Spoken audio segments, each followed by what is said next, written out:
Welcome back to the Health and Purpose Podcast, episode 3. We're welcoming back our dear friend, Dr. Bryce Healy, ND. And today we are going to be discussing the work of John H. Tilden, one of the earlier practitioners of the philosophies of naturopathy. And, very fascinating stuff, kind of going to the roots here about how to live a healthy life. And Bryce, take it away. Let's get into this. Right on. Great. I really wanted to talk about John Henry Tilden's philosophy. He has a model of health and wellness that we can easily kind of apply to the modern day still. He labeled it as the 7 stages of health loss. And he was around in the late 1800s through the mid 1900s. And he really helped shape and be part of the vitalistic philosophy that is the foundation to naturopathic medicine. And he coined the phrase homotoxemia, basically this viewpoint that self-made toxins of the body need to be eliminated in order for health to be reestablished. And while there is the self-made toxins, we also now know more about the environmental toxins that can assault our health and be implicated with our health recovery process to identify and eliminate those. So he was a big proponent of this idea of cleansing the tissue, getting the body clean, and as is foundational, it's paramount to the health of the body as well as the capacity of the body to heal itself is to eliminate these waste toxins, and that is how it's regaining its health. And his model of the 7 stages is a way to kind of look at the damages done over time by the process of suppression. Anytime that we intervene on nature's process, nature's finding a new way to navigate that. And when it comes to the health of the body, if we are suppressing symptoms, the body's going to find new ways to express those symptoms. And so he's really advocating for a clean living, a healthy lifestyle, and a non-suppressive methodology to the diseases that we're trying to counter and recover from. So amazing. This just, I feel like, makes so much sense. I feel like attacking the root, or not even attacking, but addressing the root cause of an illness, whatever is creating the weakness that creates the susceptibility or whatever, just seems like it makes so much sense rather than attacking, a germ or something like that, right? I have this quote from some of the reading that you sent along to me that I think sums it up a little bit, from, Dr. John Tilden. What hope is there for medical science to become an actual science when the entire structure of medical knowledge is built around the idea that disease is an entity that can be expelled when the right drug is found? And that this was written in the latter half of the 19th century. John Tilden was born in 1851, died in 1940. So what's interesting, I think, is that the time frame that he was alive was this period where of industrialization, and also like a lot of modernization of the globe, right? The world was really becoming in that time a global economy more than it had been in the past. And as such, a lot of these institutions that we think of today as just being established and the way it always has been or whatever, you go back to this time period when John Tilden was alive, and it was kind of just the beginning, like standardized medical practices. These things only started becoming standardized in this time, right? In the latter half of the 19th century, in the 1800s, right? 1850s, 60s, 70s, 80s, 90s, in the early 90s was when these institutions, standard operating procedures were being hashed out, and there was a lot of conflicting theory, right? A lot of competition about these things, aggressive competition, marketing of quack medicines or snake oils, as they say, right? And I think that this man, reading about him and reading some of his words, it just seems like this, like, common sense, almost like, guys, come on, why are you complicating it so much, and yeah, so I digress, but reading his works felt as though I was like, reading like a really wise grandfather kind of figure, like, oh, this guy, he's grounded, he's rooted, he knows what he's talking about. He's not trying to sell you on some strange stuff.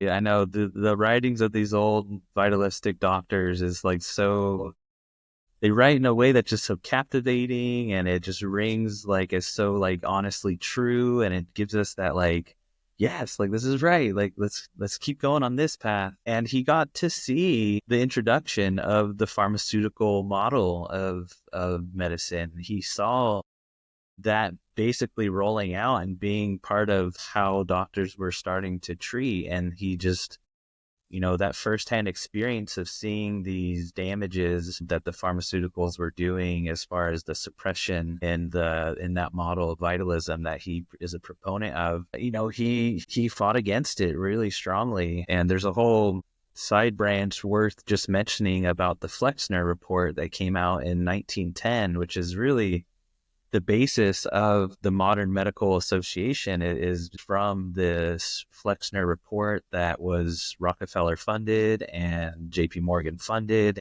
Basically, if you're not practicing this model of medicine, we're not going to call you doctors. You're not practicing medicine. You guys are, they wanted them to be sidelined. And there's, a whole range of reasons for that. But we see the damages to the health of the individuals as a result of that. And Of he course. tried to really educate the public and make it known, this approach to natural health and natural wellness that is just so innately intuitive when we realize it, when we touch into the philosophy behind it. It just really brings up a sense of vitality in ourselves just to read their point of view and read their writings. I just think it's so fascinating. It makes so much sense. And you mentioned, Nelson Rockefeller and JP Morgan. And I'm a history buff. I grew up in the Catskill Mountains, not far from a huge estate that's still owned by the Rockefeller family, and also another huge estate that's still owned by the Goulds and the Martins, the other railroad tycoons that kind of lost out to the Rockefellers, right? But I'm also interested in all sorts of like fringe technological advancements from the turn of the century associated with Nikola Tesla. And JP Morgan famously destroyed Tesla because he didn't see any kind of like economic benefit to himself in investing in technology that was for the people, essentially providing free electricity to everybody, right?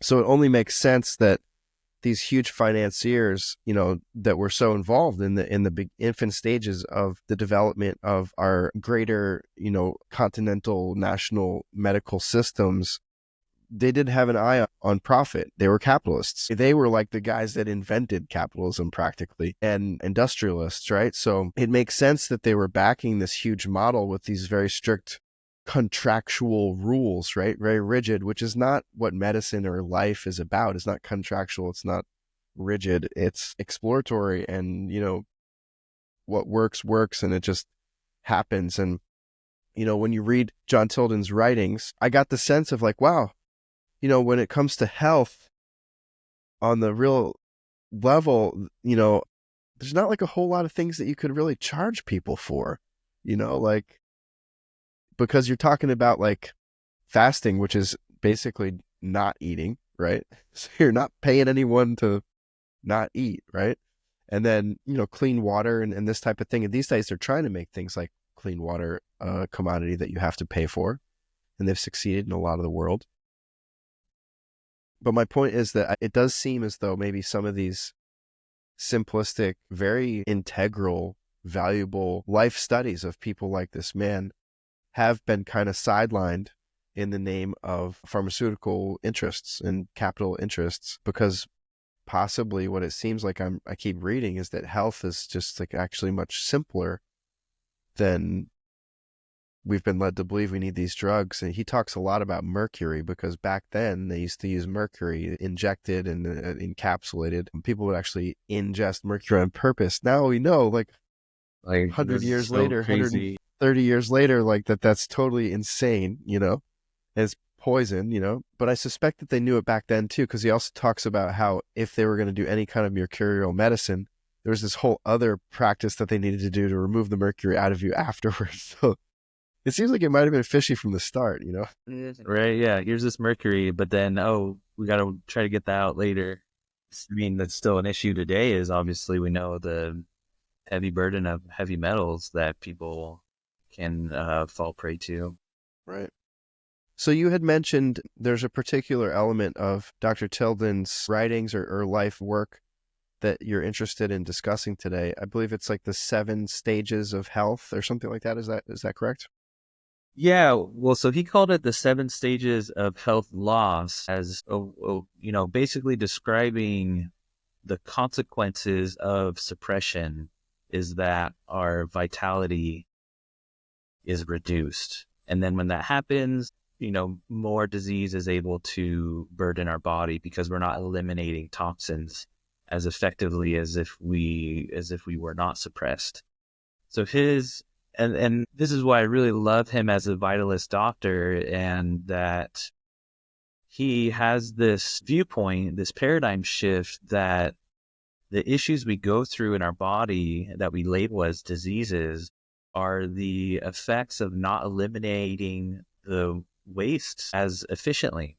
So we become overburdened with waste material and toxins, and nature's way of eliminating those toxins is what we call the disease. And we have to bring that perspective to every tissue and to every currently labeled disease in the modern medical sense, and look at it in that perspective of what wastes are not being eliminated that is affecting these tissues, and how can we aid that? How can we further that along so that we are becoming freed up from these wastes and these toxins, and therefore our health can become regained. So this model starts off as the first incident of disease formation is what we have as a result of enervation, as he labeled it, which is basically a deficiency of nerve function and the energy of our nervous system. So our vital force, our vital life energy is directly linked to our nervous system and consciousness, kind of inherently in that connection of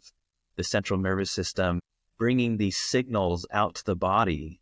And if it is functioning at a reduced capacity, there's less nerve signals going on, there's less nerve energy, there's less vitality as a whole for the whole body. So that's how disease initially gets started, is we have a reduction of our nerve energy and therefore a reduction of our vital force and the reduction of functions of our vitality, which would serve as parts of metabolism and waste excretion. Kind of what gets brought in and then what needs to get discharged and let out. So, yeah, that makes a lot of sense to me. I mean, I have personally had moments in my life where I've been very backed up and talking about releasing waste, right? Yeah, And I same here, man. actually, one time I actually had actually developed appendicitis, and this was after I'd had this fast that I had done to get sugar and different stuff out of my system. So I had already kind of like understood the link and made the connection myself to slowing a disease down by stopping eating, right? So I was worried that I might have appendicitis because of the symptoms, right? And so what I did is I went to an emergency room to get checked out. And the doctor told me that I had asked him what he thought I should do after he confirmed that I had appendicitis. And he said I should go across to the emergency room and they'd book me for surgery tonight.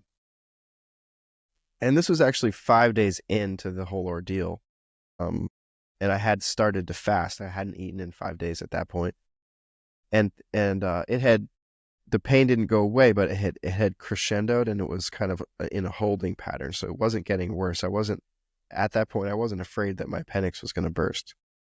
So what I said to him was like, hey, okay, well, what if you just, because I had done some research about appendicitis, I was like, and I realized what appendicitis is an infection due to impaction of the colon, right? So I was like, all right, well, how about you give me antibiotics, and as soon as the pain goes away, I go to get some hydrocolonic therapy. And he said to me, as a doctor, I can't recommend that you do that, but I'd be very interested to hear the results. That's what he said to me with a smile. And I was like, interesting. So he gave me a prescription for some antibiotics. I took them. 24 hours later, just the first round of made the infection go away, because I was probably didn't have a lot fighting it, because I hadn't eaten anything in several days anyway. So 2 or 3 days later, I went and got a hydrocolonic therapy, which was very interesting in itself. If anyone who has not done that before, it's an experience. It's very effective if you have digestive issues, if you're clogged, if you're having trouble going to the bathroom, relieving yourself, right? Anyway, I did a couple sessions of hydrocolonic therapy, and it completely eliminated the problem. Hey, babe. It completely eliminated the problem. This doubles as our diaper changing room, so we're grabbing some diapers and some wipes right now. Real life stuff. So, long story short, it was very interesting to discover that this very scary thing, like appendicitis, right? Having your appendix burst, which you hear about your whole life and everything, is really due to like constipation. I never understood that or really realized that. And then it just kind of like made so much sense to me that like, oh, the solution is really just like getting an enema, you know? And I didn't have to get my appendix removed. And now I just, every year, at least a couple times a year, I go get hydrocolonic therapy, and it really, really, really helped a lot. And it's just like the ability to get rid of some of this stuff from your system simply is incredibly effective and helpful. I wonder why more people don't know that. The really simple home health hack is, like find a place to do colonics or get comfortable at home with an enema bucket and start to experiment on yourself. I've had my own very interesting experiences with that. In particular, though, headaches. Like if I were to be getting a headache, or even, the beginnings of an acute reaction of like swelling, like the sore throat and the swelling of the lymph glands. But I've had numerous occasions of a headache, literally feeling like it just like goes away as I'm having my enema release take place. It just like miraculously is gone. Or with like a sore throat beginning, I'm like better. I feel the swelling like immediately kind of go away after I've had the release with the enema. It just like, it's amazing. The body knows how to heal when we create those conditions that optimize it to heal. And a big part of that is becoming less encumbered by morbid matter, as the old doctors write it. We get the waste out, we get the morbid matter out, the body's freed up, and it likes that. It knows how to function when we're all freed up of the gunk and the morbid matter.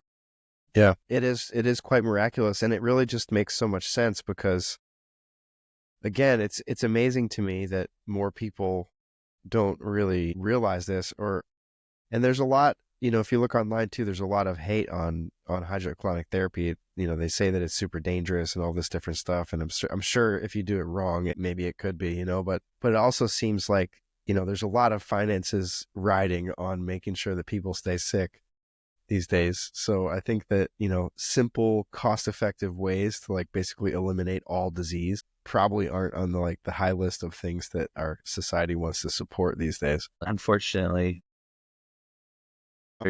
So could we like get some clarity around these 7 phases? I mean, where does it begin and where does it lead to? Well, it would ultimately lead towards more and more drastic inflammatory reactions, more and more microbes becoming invited into the body to assist in trying to consume that morbid matter and try to deal with these toxins. And eventually cancer would be the end game of all this waste accumulation, depression, not letting the body go through these discharges to regain its health, basically. So we have to think of it as like our nerve energy is reduced. Things aren't going to be operating as efficiently as they otherwise would be. There's like a slowness into the body now. It's not performing its operations well. that leads to the next stage of toxemia, or the toxicity to accumulate, because that elimination pathway is not as supported without as much nerve energy, without as much vital force.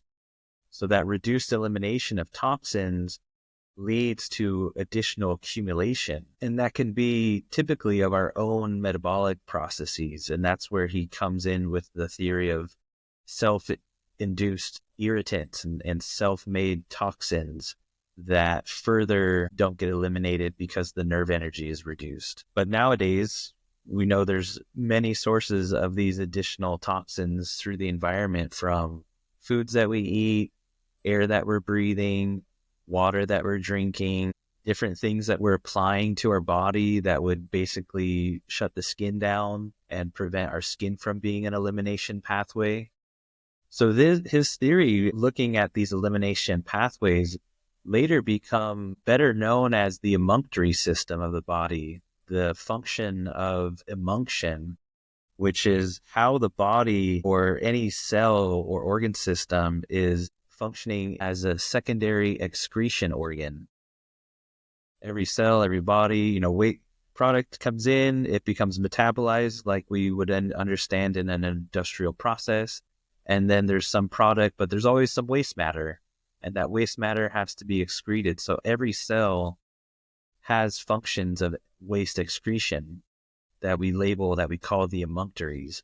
And these emunctories have specific pathways that make them united. It's why, we talk about joint pain, and the joints have to eliminate through the kidney, the intestines, and the muscular system, and through the liver. So it's discerning all these specific pathways of elimination that get shut down, that will then be the basis of a disease in a particular organ later on, if it doesn't Okay, get interesting. corrected. So can we actually dig a little deeper into a little bit of what you just said? Because you started down a path that is something that I'm actually quite curious about. So you're saying that each organ in our biological filter system, right? Our kidneys, our liver, so each of these organs is servicing specific systems within our body. Could you dig into that a little bit? Like which organ is cleaning which systems again? That's really cool. I think that's useful information for everybody. Yeah, for sure. So the two main organs of elimination that we ubiquitously think of would be our kidneys and our liver. And rightly so. They are handling a bulk of all this waste matter that's circulating, that needs to get metabolized and then needs to get removed. But it's getting into even finer nuances of the tissues that would drain to those particular organs. So this highlights the drainage process of waste elimination that's facilitated through the organs of elimination and the emunctory system that connects these. We know, kind of in a classical anatomical sense, like our lymphatics, they gather stuff from the extracellular space of all of our tissues. And largely, that's all going to be going to the liver. If the liver, though, is under functioning and not able to really receive all that lymph fluid with all the different wastes in it, it's going to remain in circulation. Later, that then goes to the kidney, and the kidney has an opportunity to work on it and to metabolize these waste products out. If that isn't a complete picture of elimination, then we have our lungs as an organ of elimination. And there is noted waste material from the lungs that can come out just by breathing. And then still, if all those organs are not enough, then our skin ultimately is a waste eliminator through the secretions and the sweats and everything else that the skin can then excrete. So it's all these different stages of excretion that depend on a metabolic process of kind of changing that toxin into a more soluble version of itself. So you're saying the skin is like a secretion organ as well, right? So are you saying that things like acne or what's it called, Eczema. eczema, like these things are they signs of some kind of like over toxicity in the body? Yeah, definitely. Eczema in particular would indicate that the liver is sluggish, overburdened, not functioning in its full capacity. With acne and other aspects of skin inflammation, that would likely indicate the kidneys and the lung becoming implicated with not eliminating as effectively as well. So, what is the good news in all of this? I mean, knowing that, okay, these toxins get accumulated and they get filtered and excreted, right? What can we do to simply, help facilitate this process to be in a state of maximum health and allow our body to do the magic that it can do? I mean, for those of us out here in the world that are in suboptimal health, right? That need some cleaning up. What does that look like? I mean, is that super hard to do? Is this something that is like out of reach of people because of their how much money they might have in the bank or their their different abilities? I mean, what's in the way of us achieving health? Kind of hinted it earlier. I think it really relies on an educational process to become aware of what we have at our hands to utilize. And with the awareness and the education component, we make better choices. So in particular with this is fully doable by anyone, so long as they've been educated and they kind of have redirected their paradigm to understand this. If anything, this is going to save people money because if anyone were to inventory what they spend per month on things they expose themselves to unknowingly and unnecessarily, you're going to start to eliminate some of those things from your daily habits, and you're basically going to be saving money in that way. So in particular, like the cosmetics, the skincare routines, the shower shampoos, if you look at what you are fully exposing yourself to on a daily basis, most people are exposing themselves to thousands of chemicals that they think is just normal, and they think that it's not doing anything else to the body. But the reality is that it is, and it's affecting the health by affecting the skin, because we put all these things on our skin. The skin as a waste elimination organ is not going to be doing that function of waste elimination. If anything, it's going to be accumulating more and more. So, besides, proactively like going through your list of thinking about everything that you're putting on your body, everything that you're eating, like obviously we all need to do that inventory too, right? But what kind of things can we do to deal with some of the accumulation that has already happened? The way to deal with what's already been accumulated, so a big way to initiate that elimination is to fast. And that becomes the main method that Dr. Tilden implored and advocated for. But it doesn't need to be as extreme as immediately starting a fast. We just need to inventory what our habits are likely exposing us to and work on reducing that exposure. So as long as we've reduced exposure, the body can then function in a greater capacity for elimination. And the fasting is the most extreme of that because we've stopped all intake of anything that would be potentially of a waste promoting, toxicity promoting factor. And then the body fully functions through the elimination pathways of getting freed up from the morbid matter, from these waste matters. Is it possible that like our bodies like go through some kind of process where they're just like not working and that they're not eliminating as much? Or in that case, is there like, what can we do to assist the elimination process safely? So I kind of go to, looking at these major metabolizers like our liver and kidney, and there's a lot of basic nutrients that the liver requires in order to depurate and detoxify the chemicals and the irritants. Ways of supporting the kidney function through elimination. So there's always nutritional combinations and the herbal components that would facilitate those reactions and the functions of these organs. Passive sweating is a good way to try to clean the skin and get those skin pores open. So the emunctory of the skin sweat is another pathway. Any passive sweating, it could be sitting in a hot shower. It could be more fancy infrared sauna. Yeah, those come to mind as some of the kind of the basics, which are really employed heavily in the vitalistic approach to health. Is like we do these naturalistic lifestyle changes, and the body can start to heal with more support. Yeah, I had a really interesting experience a few weeks ago. I went pretty heavy in the sauna, and I was like doing the sauna and then the cold plunge. And I was staying in the cold like to the point where I really felt it in my core, like was like, whoa, this is cold, like at least like 5 minutes. And it was a really wild experience. I got very tired afterwards. And then the next day I woke up and I had this crazy headache. I don't know if it was dehydration or whatever, but I drank a bunch and I ended up purging a little bit, and I was like totally empty. I didn't have any food. So I purged a bunch of bile. And I was like, am I sick? I was having these cold sweats and I'm just going through this wild thing. And it lasted a couple hours. It didn't last all day. It just lasted like half a day maybe. But then afterwards, one thing I noticed is I had some acid reflux for some months, that wasn't really going away, that I was like really adjusting my diet and everything. And then after this purge of all this bile, I stopped having acid reflux. Nice.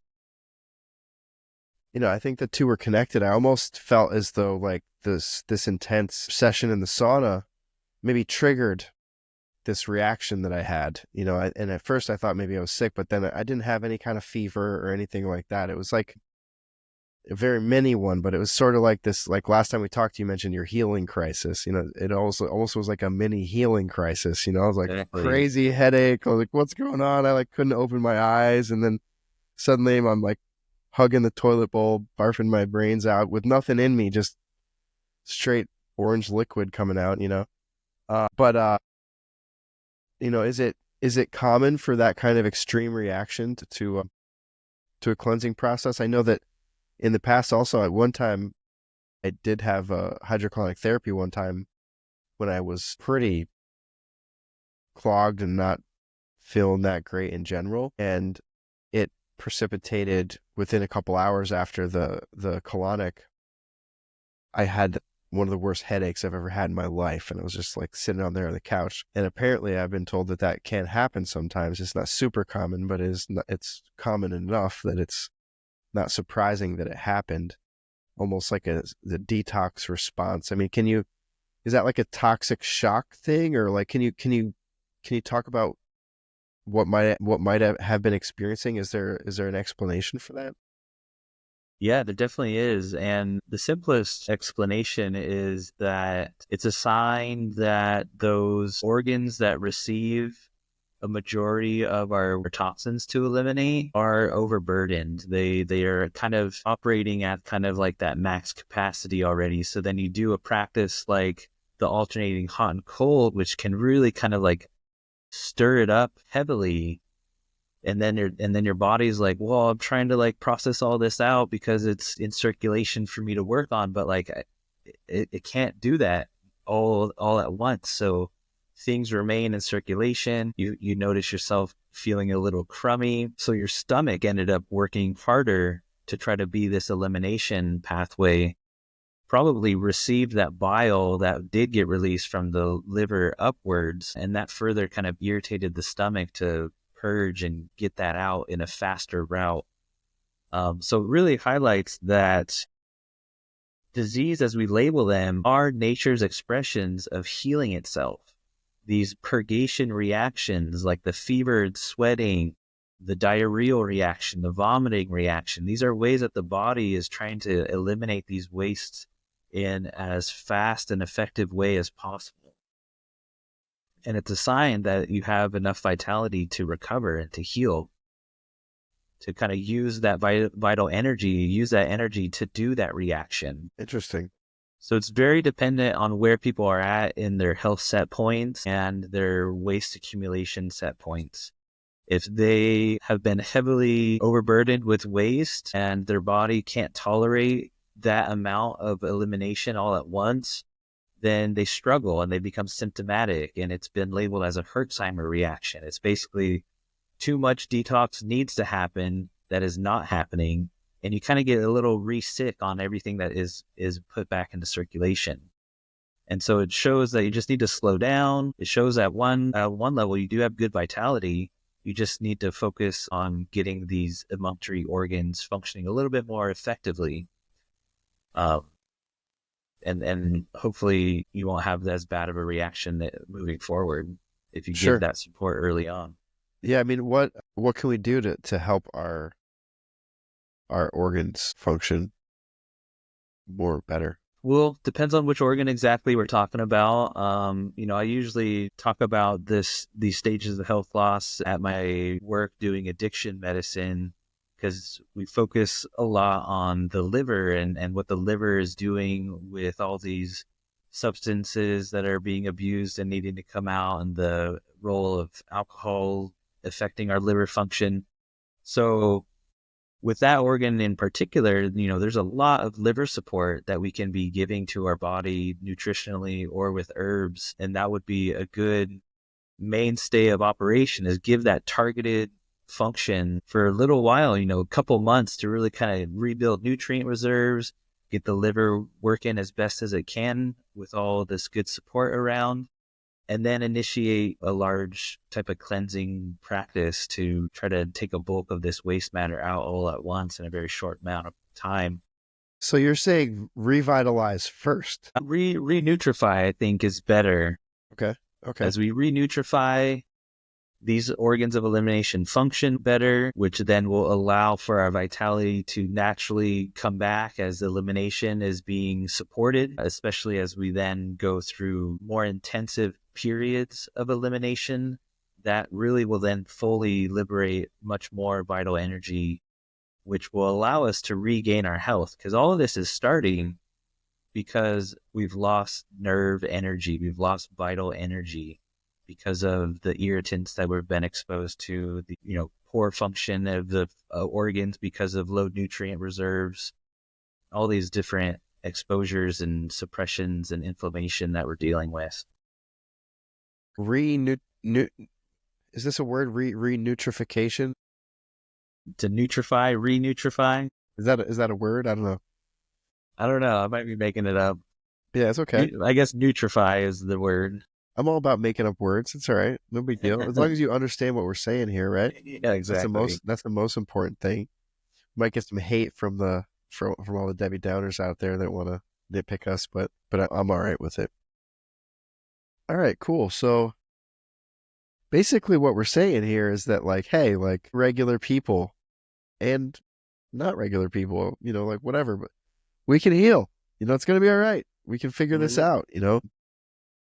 I think I want to mention too with that is the letting go of the suppression model, because that's the huge implication to what continues nerve energy loss and the reduction of vital force, is that we turn to prescriptive meds, basically petroleum-based byproducts in this pharmaceutical model that only really serve to numb us or to eliminate a symptom, but not get to the root cause. And so we might be going through these periods of not feeling so well, like with the headache example you gave, or even that I gave. It would be hugely damaging for either of us in that moment to have gone to an ibuprofen or some other type of anti-headache medication, right? That would Can you explain intervene. why that is and what to do alternatively? Sure, yeah. So what happens with that suppression is the body is expressing that symptom for a reason. It's part of that elimination pathway that we would interpret as some of our body is a little bit clogged up and not functioning very well. So the body has chosen the headache as an expressive modality, an outlet to make our consciousness aware that we have XYZ type of deficiencies taking place, and that's why I have this headache.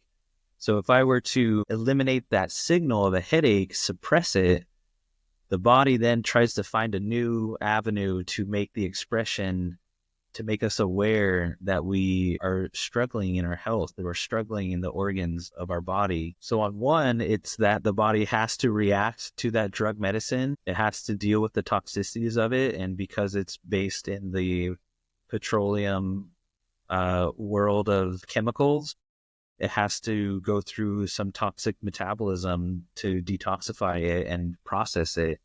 And at the same time, it's also numbing the body to what it's trying to express and what it's doing. So that suppression forces irritants, it forces the reduced waste elimination to a deeper set level, a deeper tissue even. Okay. Do you have any tips for like starting to assess like if you have a headache or you have an ache or pain? Do you have any tips for like a process that you could maybe process of elimination maybe to figure out kind of like what your body's trying to tell you?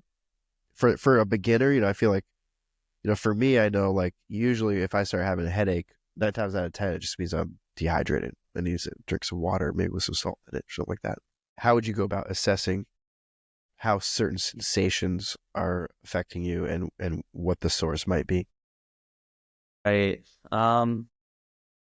That's really where it gets into individualized medicine, to have that dialogue with someone and try to discern based on, recent events in their life, how their life has been going, how their typical lifestyle and habits are, that would inform me to a certain degree of the nature of that particular symptom.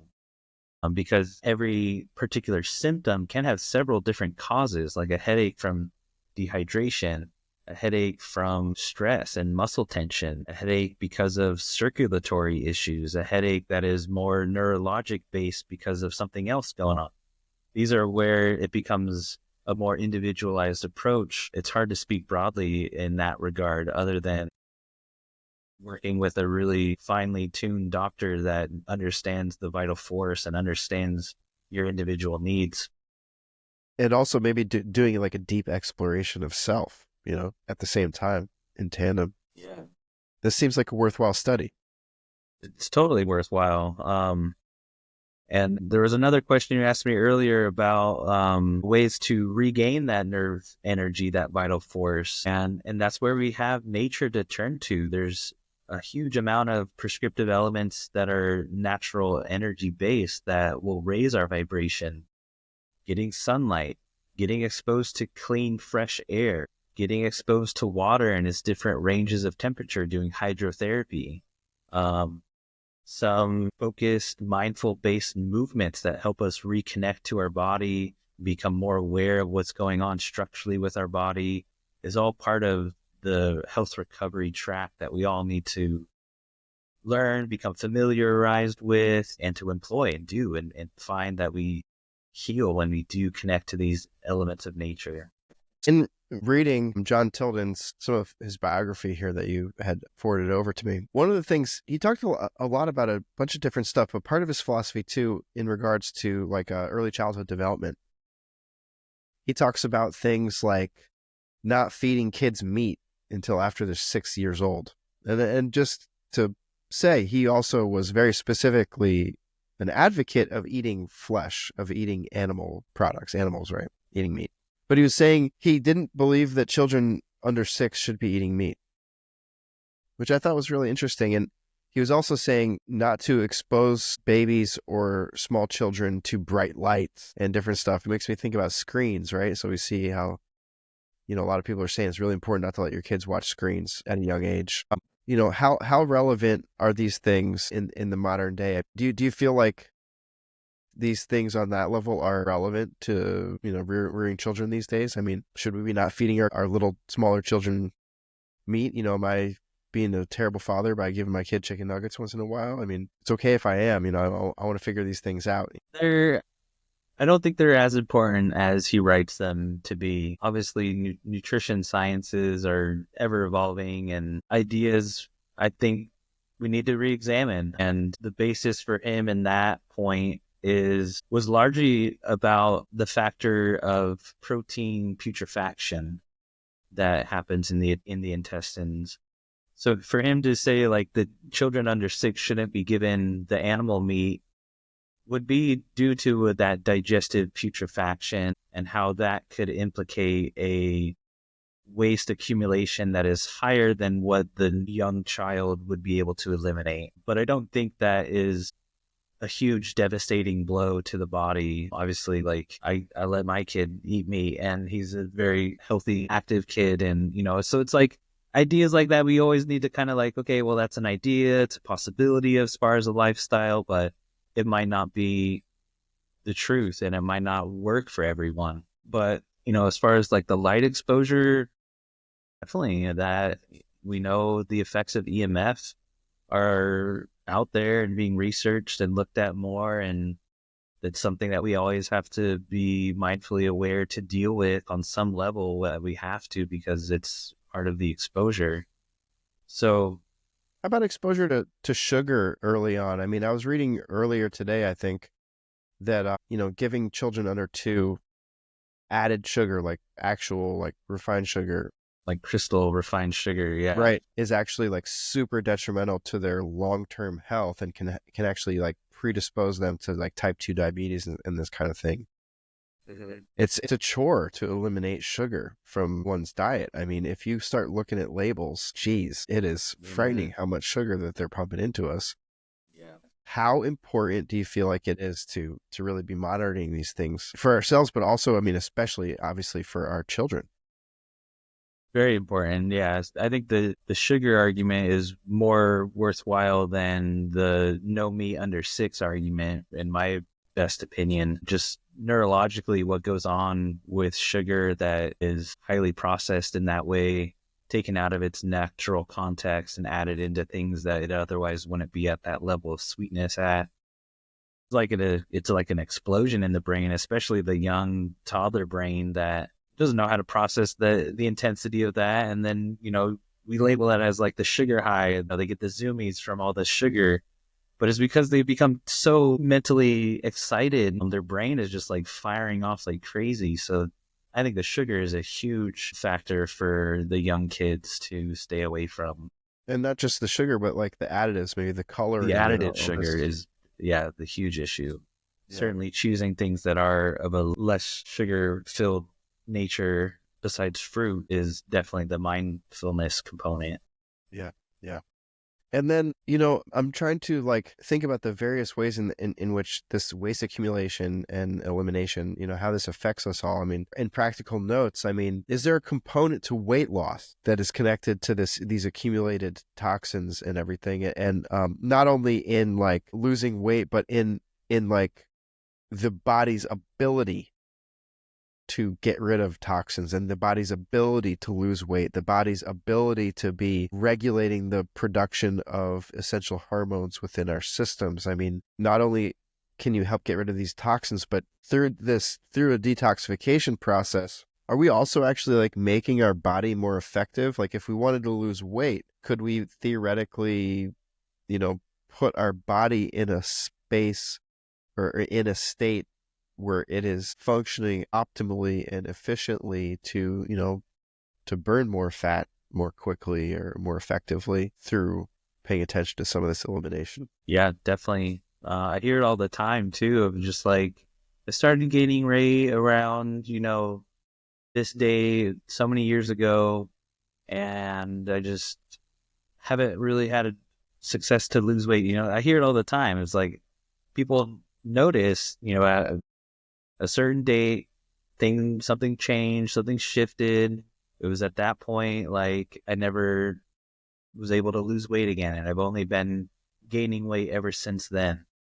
So that's looking into what tipped the bucket over. If we think of it in this analogy of the waste bucket, we all have this bucket and we have a spigot down at the bottom, maybe several that are part of the drainage pathways. So the body's homeostatic process is always to try to measure like, okay, I have so much coming in. I need to open the nozzle down here so much and try to maintain that balance. The body's always about maintaining balance, and it can still be in balance with a high waste accumulation set point. And it can also be in balance with a really low waste accumulation set point. Everybody's body is different and it adapts over time to these exposures where it becomes kind of more comfortable with however much waste has accumulated. It's kind of found its balance point with that.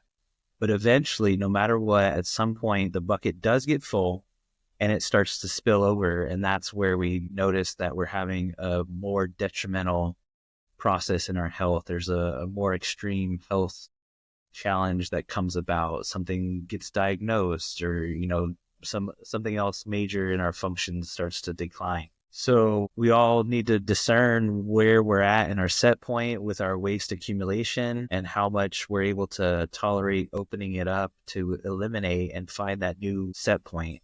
We're never going to be 100% waste free. That's like a fallacy, because modern age, the industrial era, just there's so much in our environment that we're exposed to all the time. So we can only hope to handle it efficiently and effectively, and not add to our accumulation. So I mean, some of us are maybe like have more accumulation than others. So we have to like actually kind of like get back to homeostasis. But once we're in homeostasis, once we've lost the weight and we're in good shape, it still is a constant process of maintaining our filter system, or the health of our organs, and maintaining a regular elimination of these toxins. So it's not like you just go and have a detox and then you're done. It's like you actually like kind of have to have like a routine of detox. Yeah. Maybe not heavy detox constantly, but like you always have to have a routine of like assisting the organs and assisting the body in the regular outflow of the toxins that are getting accumulated from all the intake, whether it's, like you said before, cosmetics or food or crappy air or whatever it might be. So it, you kind of are constantly, this is something that should be thought about like in our routine, in our health routine, like in our fitness and our diet and everything. We should constantly be mindful of assisting in the elimination of the accumulation of toxins.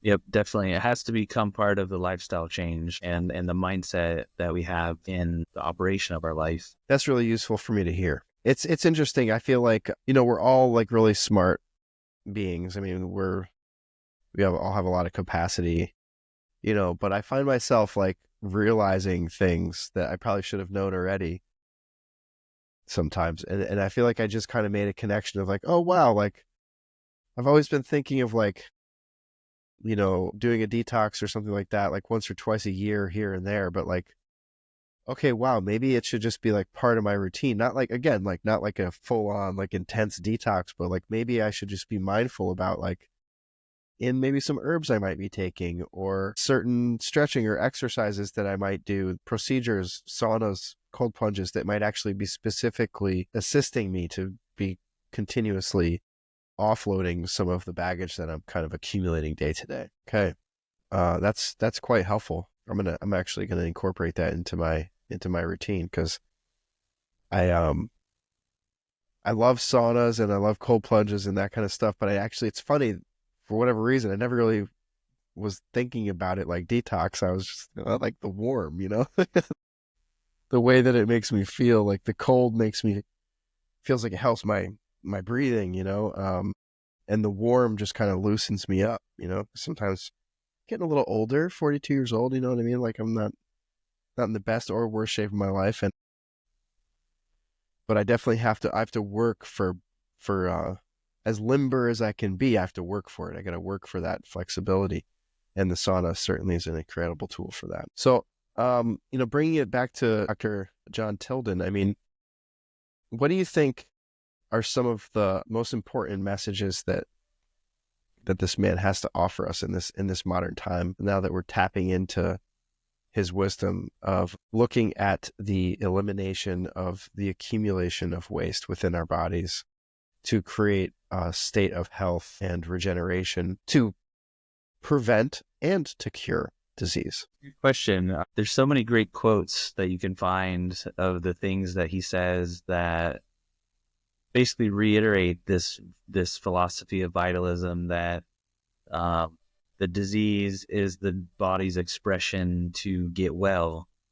I think he really, in my opinion, wanted to emphasize a trust in the body and a reconnection to this idea, basically to reconnect to our own self, to trust that our body heals, to know in the ways that we can support it to heal. I think that is a real hallmark of his legacy, is to connect into that vital force of our body, and to start to learn to know what to do. I've said it before in other ways, I don't think on here with you, but a big goal of mine is to help everyone become their own doctor. And if we were all educated to that point that we were our own doctors, society would be a hugely different landscape to navigate, because everyone would be so healthy and vital. So I think, kind of in line with him, Dr. Tilden and his efforts, is that's my promotion, I guess, is like, learn the ways to be your own doctor. Learn to tune into your body to such a degree that when something's going on with it, you immediately know why and how to correct it. Mm-hmm. And that's a huge task, obviously, but it's something that we can all do. We don't all have to be specialized with a degree to know ourselves. In fact, we need to know ourselves. And the better that we learn to know ourselves and teach our children to know themselves, the more that our children will take on these qualities. So it might not be that, we figure this out 100%, but our kids are going to be better than us, and their kids will be even better than them, hopefully, if we're raising them right. I agree with you. This reclamation of our health is so important. If anything, I look at the 20th century, and I see what happened with industrialization and this mechanization, and like all the roads and highways and fences and borders that got created, in particular being in America, the United States, knowing American history, the way that it went down. It was this taming of this, what they say was a wild land, but really it was just a really highly functioning natural system with the inhabitants and the animals and the plants and the rivers and everything. And to reclaim a bit of that by knowing how to live a vibrant, happy, healthy life, I think that is a very, very worthy mission. And I support it wholeheartedly. And yeah, because if we know these stages of health loss, then we're kind of also immediately shown the 7 stages of health gain. And it kind of like gives us that image of the pathway back to health by knowing these stages and knowing what to do at various stages. But a big thing is to no longer be a part of the suppression game and to find our way out of that whole Interesting that you mess. say it that way, because it's like the suppression of symptoms through something like the use of a Advil or an ibuprofen, or it could be as dubious as the suppression of information of that you can actually heal yourself and you can actually take control of your life and your health. So suppression, yeah, let's end the suppression. I'm all about it. I like that. So, I feel like this is kind of a natural conclusion to our topic today. I mean, it was a really good conversation. I really look forward to talking more with you again, as we will certainly engage in deeper conversations and see where this whole thing is going here. Thank you so much for taking the time out of your day to have this conversation with me. Always enlightening, sending lots of love to your lovely wife, Kelsey, and Atlas, your son, and the new one on the way. In closing, do you have anything you'd like to say here, Bryce? I'm just happy to be sharing education. There's no time like the present to really get on it. So happy to be here and share my thoughts and share what else is out there. Yeah, I always love connecting with you and chatting with you, and much love to you and your family. You got 2 kids now. It's like whole Wow. new whirlwind that's heading my way in a couple months. Yep, it is. It's just deeper levels of surrender, really, is what it is. And a lot more diapers. Anyway, thank you. Thank you, everybody, for joining us today. That has, and we will talk again. Good. Over and out. Bye.